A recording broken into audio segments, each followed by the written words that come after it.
Appendix to the foregoing sermon. Christ.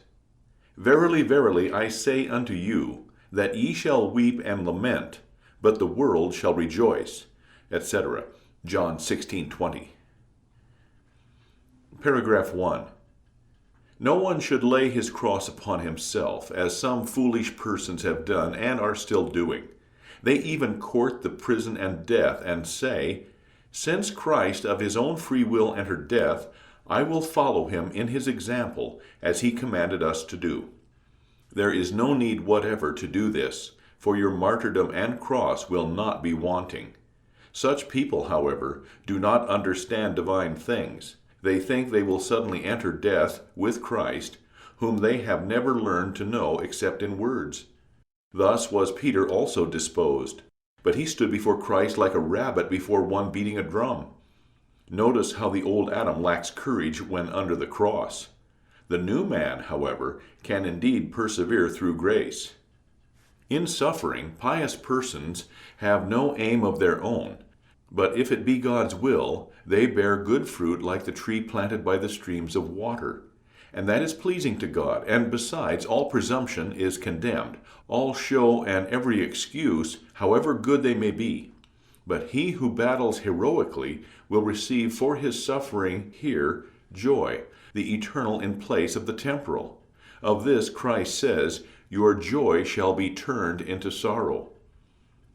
Paragraph 2. This saying of Christ is addressed to all Christians in general. For things may go well or ill, still a Christian must contend with persecution, need, distress, and opposition.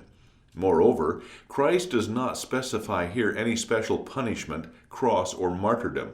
Hence, he says simply, you will weep, lament, and be sorrowful. For Christians suffer many kinds of persecutions. Some have their property damaged, others have their name dishonored, some are drowned, others burned or beheaded. Thus Christians die, being put to death by many different hands, each with greater contempt than the other, so that misfortune, persecution, and adversity are constantly weighing upon the neck of Christians, by which they are stricken, and there is nothing more certain for them to hope for as long as they crawl here upon the earth.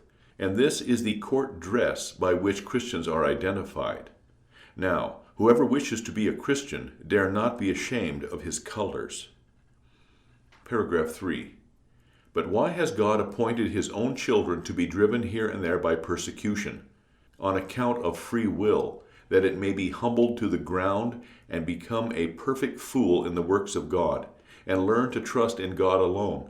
As a result, give to God good works, things, and at last give themselves, and thus rightly trust in God and cling to Christ. It may, however, well grieve one that the world rejoices over our misfortunes. It is a common thing, the jaybird can never stop jumping. But the comfort of the Christian is that the world's joy will not last long, and that his own distress shall be changed into joy eternal. Amen.